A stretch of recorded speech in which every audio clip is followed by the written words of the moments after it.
Hello, good evening, and welcome, Watford supporters, to this brand new edition of the Orns pre-match for Watford versus Sheffield United. It is Graham Taylor match day, and yes, a little bit late for me getting up this morning, but I do hope that you are having a very good day, wherever you may be, Watford supporters across the world, for what is a very special day where we honor the life and honor the man, the greatest ever, our greatest ever manager at Watford Football Club, Graham Taylor. It is so good to see you. Thank you very much indeed, Yellow Squared Podcast. Nice to have you aboard. Thank you so very much indeed for joining. A pleasure to have you here. And to those of you joining on YouTube, Tracy, hello to you. Thank you, Tracy. How are you? Hope you're well. Happy New Year to you. Happy New Year to everybody who is watching at the moment on YouTube and on Instagram. It is a very special day, as I have said. Graham Taylor Day, the match day at the Vic today. We have this every year, usually the 1st January of the brand new year. Let's hope that the Golden Boys honor the man with a win today against the Blades. I hope so. Coming on the air a bit late this morning. Slept too well, it turns out. But listen, this is a very important day for us for so many reasons, but particularly as we honor the life of our greatest ever manager, Graham Taylor. Tracy says, hi, everyone. As you know, I adored the man. Yes, indeed. Thank you, Tracy, for your comment. And he was a special man, wasn't he, Graham Taylor? I got to meet him personally. Goodness gracious me, this really dates me. Shows you how old I am. But I met him in the early 1980s. Very, very lovely man, really genuine, sincere soul. And he really talked to me as if I was the only one in the room. You know, actually, we were actually out on the pitch or near the pitch. One of the open days years ago, and I got to meet him, took a picture of him, and I posted that on X, by the way. But he's a sincere, genuine person. He was. Thank you, Harrison, for coming in. And as Tracy notes, a great man. He was indeed somebody who really cared about people. He cared about people. He cared about principles. He was a very principled man. Hello, R.B. Holland. Hello, Jack Boddington. And Tracy says this so well. You took the words from my mouth. I was just about to say that. Tracy says he always had time for everyone. That's right. WFC Life, hello to you. Yes, Tracy, you're so correct on that. I was about to say he always gave people his time. And Tracy was reading my mind there. And it's really true. He really did always have time for everyone.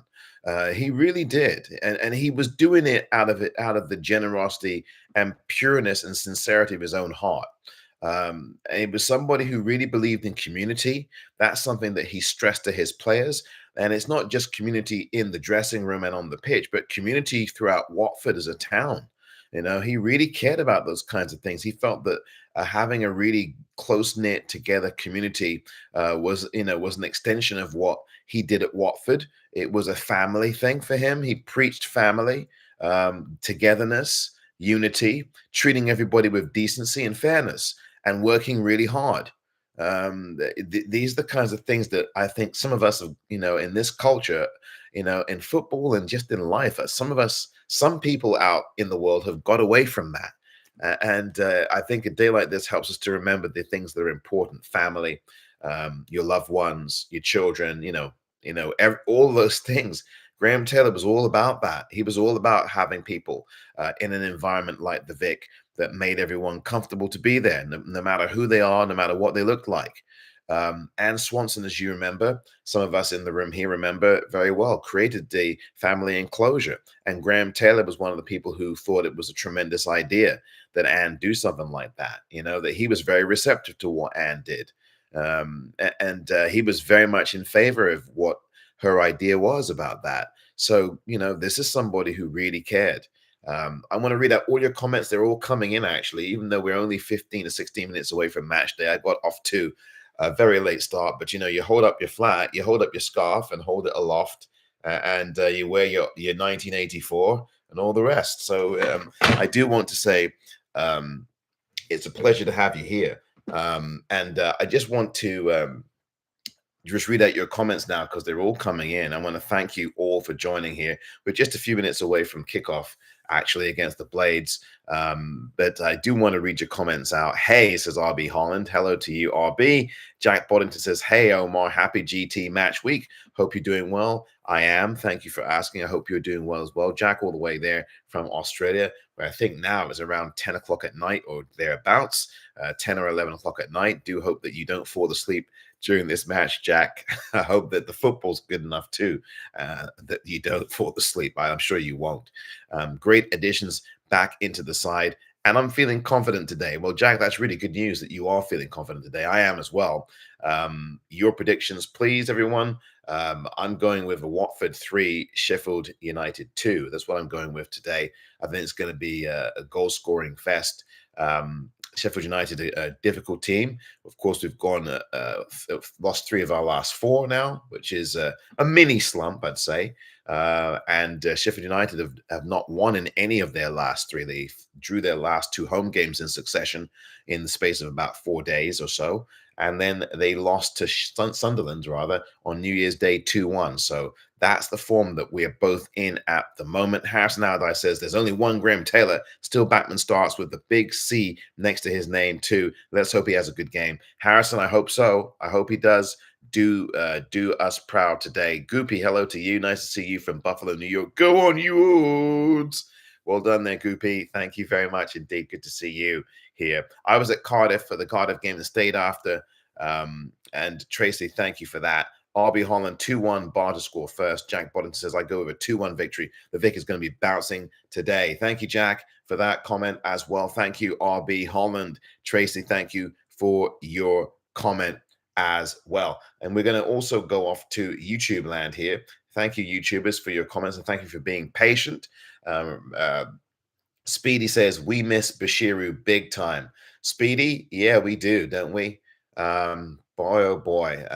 I think that there's no accident since he's gone out of the lineup with the injury that he had and knee issues that he's had, that the midfield isn't quite as strong as it had been when he was in there. You could see the sense of control to the midfield when TDB was in there. And Loser does restore some of that, but I think the anchor of that was TDB. And so when TDB gets going again, it would be great to see him back and anchoring the midfield, because he does that so well. And he's also very good possession-wise. He really does look like he might lose the ball, but his confidence level is so good that he keeps the ball. He knows what he's doing. He's got a wise head for someone who's a really young lad. He's only like 24, I think, now, TDB. And he just controls and anchors things so well. You feel really confident with him in that holding role. He can sometimes go forward, but he usually holds.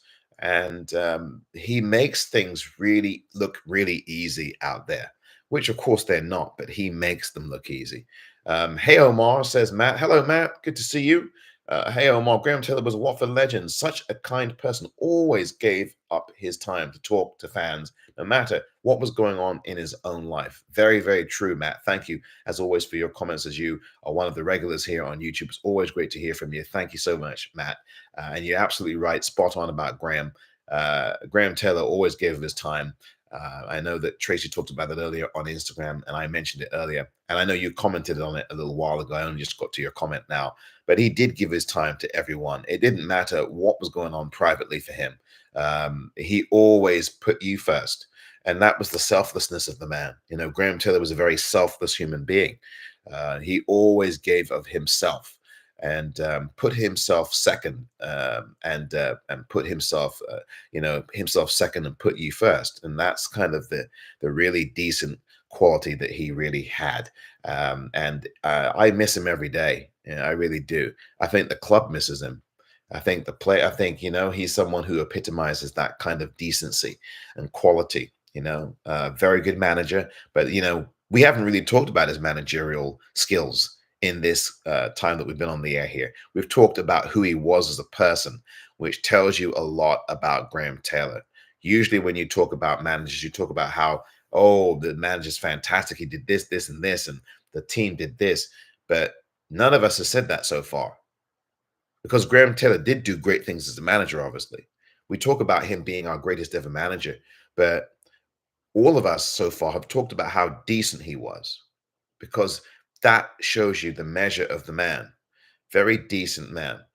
Um, we need another, says RB Holland. He says this: we need another strong midfielder alongside Loser, a chance to refresh in the January window. Yeah, we do. We do need some midfielders, don't we? I think that's one of the focal points that we need, and we obviously need a striker as well. But we will see. I don't think we're going to get too much in the way of this RB, but thank you. Tracy says, sorry, got cut off. That's all right, Tracy. No problem with that.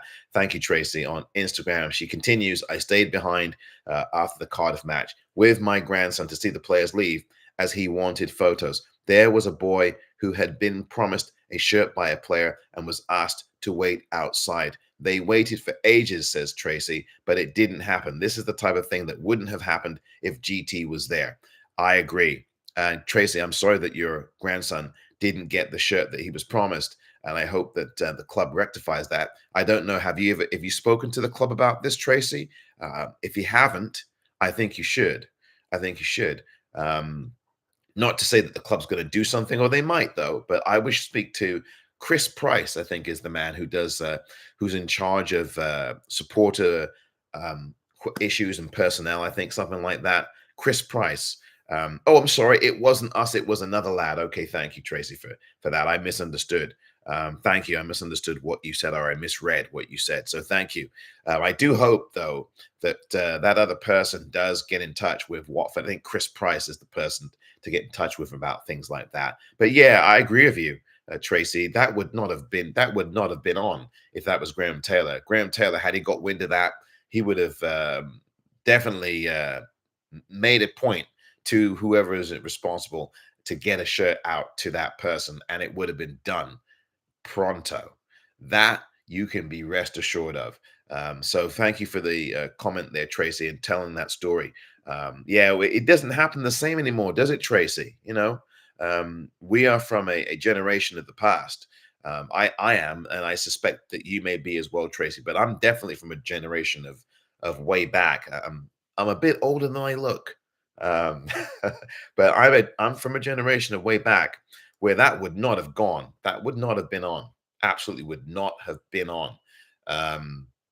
But yes, Tracy, thank you for that. Because I grew up at a time where it was very different. And Graham Taylor definitely would not have stood for that. And I'm glad that you reminded us of that, Tracy. Thank you so very much indeed. Graham Taylor says Jack Boddington from Down Under goes further than his achievements on the football pitch. He certainly does. He certainly does, Jack, because we've all been talking about everything he did off the pitch. He helped so many people off the pitch. He built community. He was a community man. He was a family man. He was someone who cared so much about people off the pitch. His relationship, of course, with Elton John personified that as well. He was much more open to people and receptive to people of different backgrounds. Watford were a team that had black players on it at a time where there were a lot of other teams who didn't. If you look back into the mid to late 1970s, Watford had at least two or three black players on their team. Graham Taylor was always open to this, and you had a lot of clubs that weren't at that time period in the 1960s and even in the 1970s, particularly as well, where there was a lot more of this open racism. And Graham Taylor was somebody who made a point to always talk about anti-racism and talk about treating everybody equally. And you didn't get a lot of managers doing that openly back then. Now you have these campaigns, and you have managers wearing badges saying, kick it out, or, things like that. But back then in Graham Taylor's day, in the late 1970s and such, you didn't see a lot of that. And he was one of the few people that would talk about the importance of treating everybody with decency and stamping out racism. So, he's someone who he really cared about people. And so thank you, Jack, for that. I'm going to read out some things on YouTube before getting back to you on Instagram. Speedy continues 2-1. I think we can challenge for top 6 this season, but this is higher than I expected from the start of the season. 2-1 today. We get a pen, says Speedy. Thank you, Speedy, for that. And he says, do you think Kayembe has been a bit hot and cold lately? I do, Speedy. Kayembe has been off the boil a bit. He scored the penalty against Plymouth, the Portsmouth, the all-important penalty that gave us the equalizer. That really, look, we didn't even deserve that penalty because it wasn't a penalty. But look, the bottom line is, that's gone now. Kayembe scored. It was his first goal in, what, a month and a half, I think, at least, maybe 2 months, Speedy. And he scored the goal. But he's been very up and down. I think he's been off the boil. I hope that he produces something today at some point when he has the chance to do that. He has been very hot and cold, mostly on the cold side there, Speedy. And Matt says, looking at the lineup and key players coming back, and one of them being Loser, who clearly was missed. Of course, we missed him clearly in the last game against QPR. Yes, we most certainly did, Matt. And he says, I'm going to say 3-1 Watford. Come on, you ones, get in there early and stay strong. I hope so as well. We need to win this game today. There's no way around it. I go with 3-2, as I said earlier. Matt says 3-1. Speedy says 2-1. We've had some other 2-1s. Tracy says they waited for ages, but it didn't happen. This is the type of thing that wouldn't have happened if GT was there. I mentioned that. Huey, hello to you. Billy Hughes, hello to you as well. We are just 5 minutes away from Watford against Sheffield United at the Vic on this very special day. Hold up your scarf and raise a glass to the great man, the greatest ever Watford manager, but really one of the great people that has ever been in football, Graham Taylor. That's what I remember. I took some pictures of Graham Taylor back in 1981, I think it was, or 82. And I posted those on X at Orns WFC, and I've also posted them on Instagram at Orns WFC as well. I think I posted one of the pictures anyway of him. That was back in 1981 or 2, probably 82, I think. Might even have been 83. So it's been a long time. Let's put it that way. It was like maybe 82 or 83. One of the in the very early days. Back in the 1980s. I posted that photo on Instagram. So if you're on Instagram, you can take a look at that. If you're on X, you can take a look at that as well. Both at Orns WFC. Also took a picture of him with the statue on my last visit, which was a while ago now, to the Vic. But I also will post another one with me next to the statue of Graham Taylor outside the Hornet shop there on Vicarage Road. Okay, we are just really a couple minutes away from the match starting, I should say. Easy for me to say. So I'm going to read out your final comments here, and then of course we'll do this all over again after the match at Orns WFC on Instagram, on X, and on YouTube. So stay tuned after the match. RB Holland says GT was a pioneer for diversity in football and one of the first to introduce a family-friendly club. So true, RB. You're so right about that. Anne Swanson with the family enclosure was a massive part of that, as I was mentioning earlier. And Graham Taylor also preached the importance of having a family environment where everyone is welcome at the Vic. And absolutely, that has been maintained ever since he talked about that, and ever since Anne Swanson also did the family enclosure as well. 3 minutes to kickoff, says RB, reminding us. So that means I've got to get going. Matt says, finally, speaking of Graham Taylor, he provided an open space and opportunities for people. My mum, who works with who work with people who have special needs, to have the space to play football without being judged on their abilities. Thank you, Matt, for your comment. And we will see you after the match. I really appreciate all the comments that have come in today on this very special Graham Taylor match day, as every time is at this time of year. Okay, Watford versus Sheffield United coming up next. I will catch you after, says Tracy, and I will catch you after as well, Tracy. Thank you so much for your comments today and what you said about Graham Taylor. Very good memories indeed of the great man. We will see you after the final whistle. Take care, everyone, and until then, be well, everyone. Take care, and I'll see you after the match.